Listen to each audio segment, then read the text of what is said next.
আজকে নারী দেখো, উলঙ্গ ছবি দেখো। তুমি একবার ভাবো তোমার মাকে এমন কেউ দেখুক?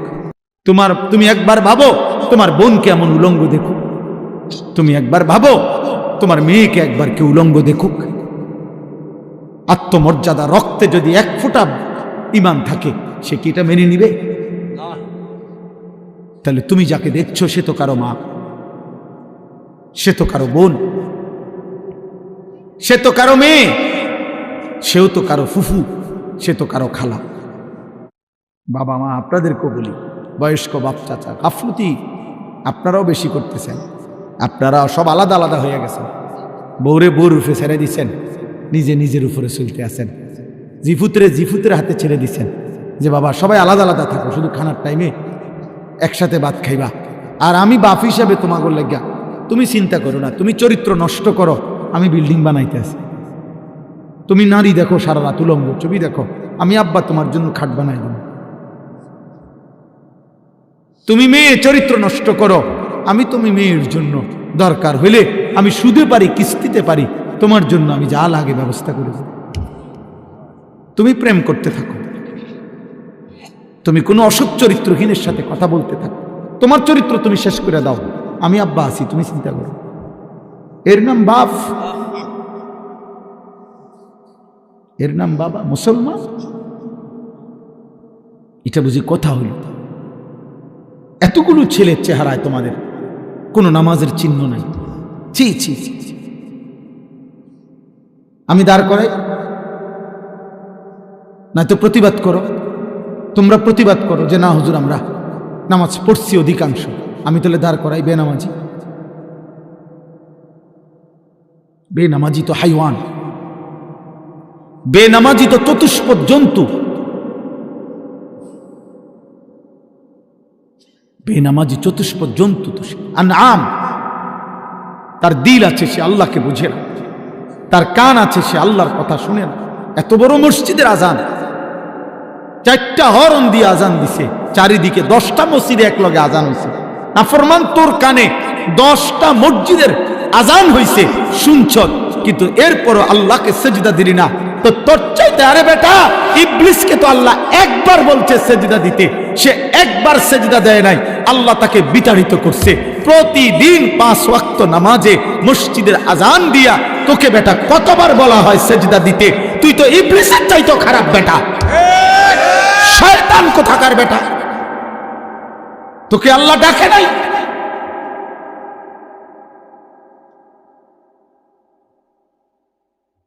আরে বেটা, মানুষের বাচ্চা, মুসলমান আমরা, জীবন মানে শুধু ভাত তরকারি বেটা। জীবনের কিছু চাহিদা পূরণ হইতেছে দুনিয়াবি, এরই নাম জীবন। এতটুকু চাহিদা তো জানোয়ারেরও পূরণ হয় না, এতটুকু চাহিদা তো কুত্তারও পূরণ হয়, বিড়ালেরও পূরণ হয়, শুকরেরও পূরণ হয়। চলো বাপ, চলো ভাই, ফিকির করে, ফিকির কর। বারবার আশা খুব কঠিন। এই আমার প্রিয় মৌলানা ওলিউল্লাহ অনেক লাইগা থাইকা এতে কাফে আমার সেই সারাক্ষণ পেরেশানি করা, এরপরে কত খান দিয়া জোড়া তালি দিয়া এই ডেট মিলাইছে। বারবার আশাটা কঠিন আব্বা। দোস্ত আমার, বন্ধু আমার, সাথী আমার, মূলত তোমারে জাহান্নামে পাঠায় দেওয়া মাকসাদ না, মূলত তোমাকে সরিয়ে দেওয়া মাকসাদ না। এই সব ধমক, এই ধমকের মাকসাদ তোমার কলিজায় যদি বিবেক আসে,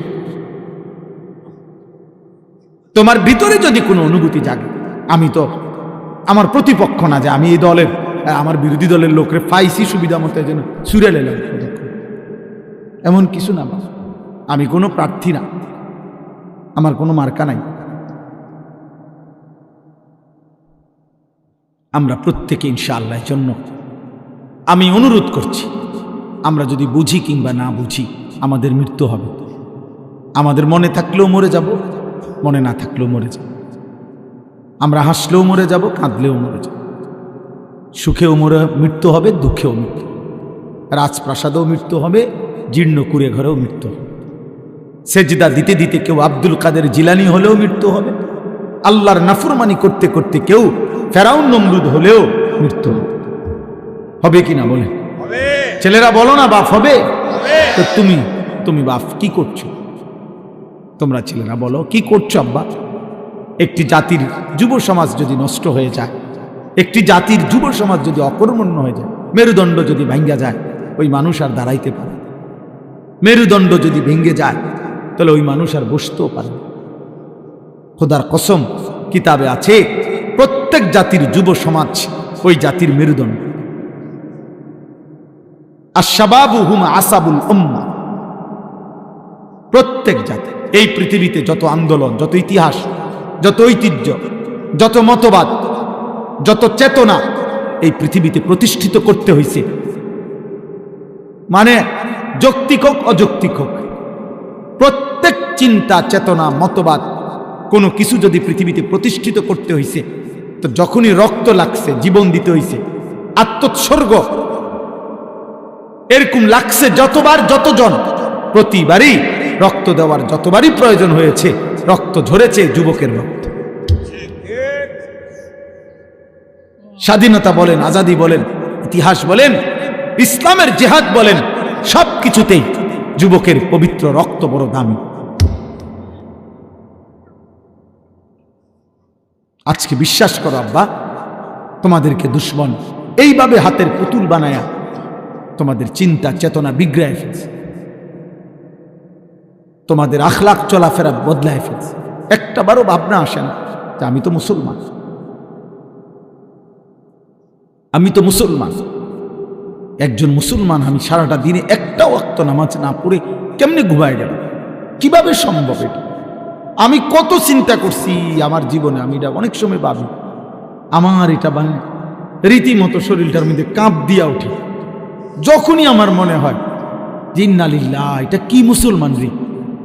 365 দিনে খোদার 1 বছর এই নাফরমানি ঢাকায় কোনোদিন ফজরের নামাজ পড়লো না। হায় হায় হায় হায়, মুসলমানের বাচ্চা এত বড় নিকৃষ্ট হলো কেন?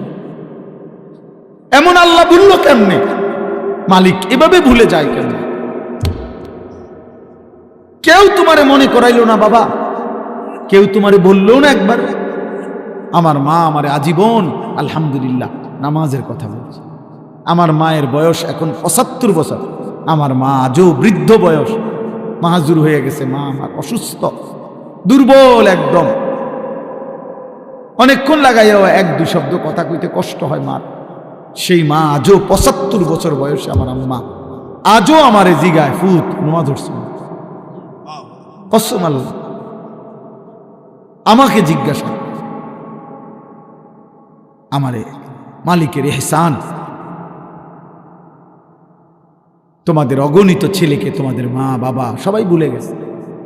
তোমরা মা বাবার ঘরেই ঘুমাও, কিন্তু তোমাদের মা বাবাও আর ডাকেন, কারণ তোমার চুল, চেহারা, লেবাস, পোশাক দেখে, তোমার চলাফেরার অসভ্যতা দেখে মা বাবাও এতটাই বিরক্ত, যা তারাই বলে দিছে, যা পিছা দিয়ে ফির তার কথা,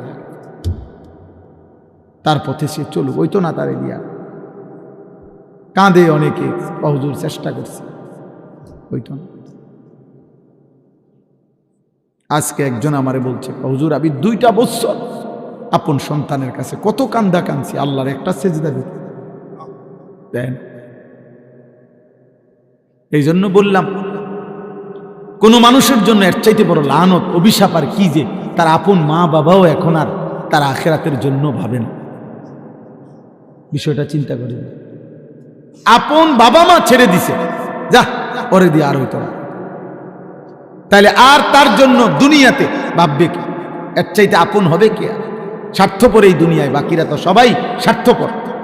তা এখন মা বাবাও যদি ভুলে যায়, তাহলে আব্বা তোমা করে ফিরাবে কি? রশি ছেড়ে দিলে গাভী, রশি ছেড়ে দিলে ছাগল, রশি ছেড়ে দিলে বকরি পথ হারায় ফেলে। কেউ যদি ধরে না রাখে, কেউ যদি ধরে না রাখে, খোদার কসম আমি বললাম, তাহলে তো সে পথ হারায় ফেলে। ঠিক তেমনি ভাবে আল্লাহ তাআলা প্রত্যেক জামানায় নবী পাঠাইছেন, রসুল পাঠাইছেন, কোরআন কিতাব পাঠাইছেন, ওলামা পাঠাইছেন। পৃথিবীতে যত বড় মহামারী হোক, যত ঘূর্ণিঝড় আর জলোচ্ছ্বাসে হোক, পৃথিবীতে কখনো এই 1450 বছরে এমন হয়েছে যে গোটা পৃথিবীতে অঞ্চলকে অঞ্চল আর কোনো হুজুর নাই? কথা বোঝেন নাই আমার? এমন হইছে? এমন শুনছেন কখন?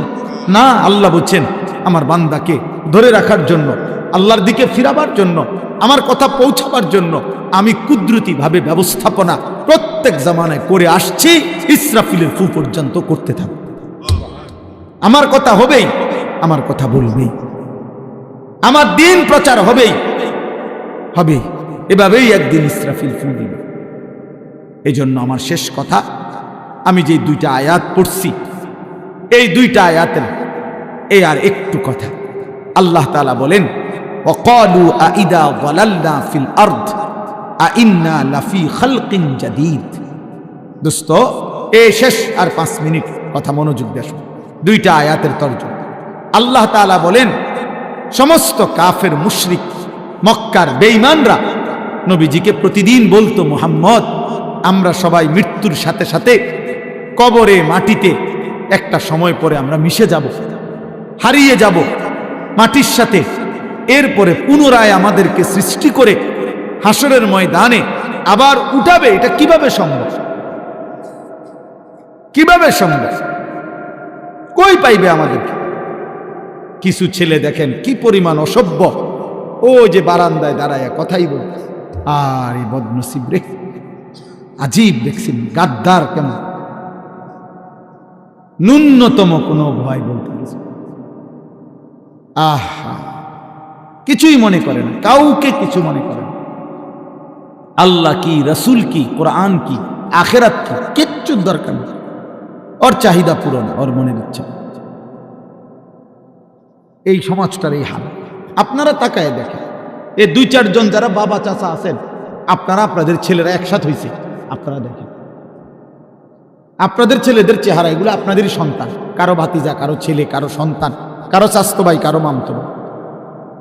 এরা নর্থ বেঙ্গলের থেকে আসে নাই, এরা পার্বত্য চট্টগ্রাম থেকে আসে নাই, এরা কাছাকাছি জায়গা, সর্বোচ্চ 20 কিলোমিটার হবে না, 10 কিলোমিটার জায়গার মানুষ এরা।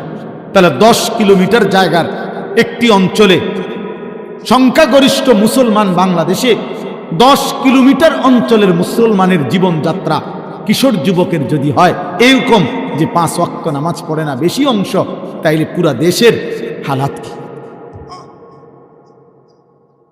বলো না ভাই, তোমরা একটা ছেলে বলো, একজন বিবেকবান ছেলে, আমি তোমার প্রতিপক্ষ না বাপ, আমি তোমার দুশ্মন না, তোমার সাথে আমার কোনো দ্বন্দ্ব নেই, কিন্তু তোমরা একটা ছেলে তাকাইয়া বাকিদের দিকে দেখো, তোমার আন্দাজ হবে যে সে নামাজ পড়ে কি। তাহলে মাত্র 10 কিলোমিটার জায়গার মধ্যে যদি এখানে মনে করেন, এখানে যদি 500 ছেলে হয়, 450 নামাজ পড়ে, তাহলে কোন 10 কিলোমিটার জায়গার 500 যুবক কিশোর, তার মধ্যে যদি মুসলমান 450 নামাজই না পড়ে, তো মুসলমানের প্রাধান্য কই থেকে আসবে? আমরা সংখ্যা গুনলে না বেশি, 1 2 3 4 5 6, কিন্তু আমাদের ঈমান, আমাদের শক্তি, সেটা আসবে কোথা? এই জন্য ইসরায়েলের ইহুদি মাত্র 92 থেকে 97 লাখ। এটা জানেন ছেলেরা, বাবা তোমরাও শোনো, যে ইহুদিরা ইসরায়েলের আমাদের মুসলমান ফিলিস্তিনের উপরে জুলুম করছে, তারা মাত্র 1 কোটি না, 92 থেকে 97 লাখ মাত্র। পুরা দেশের জনগণ এই মাত্র 92 থেকে 97 লাখ বেঈমান। তাহলে তার মধ্যে আবার অসংখ্য লোক আছে যারা মারামারি হানাহানি পছন্দ করেন।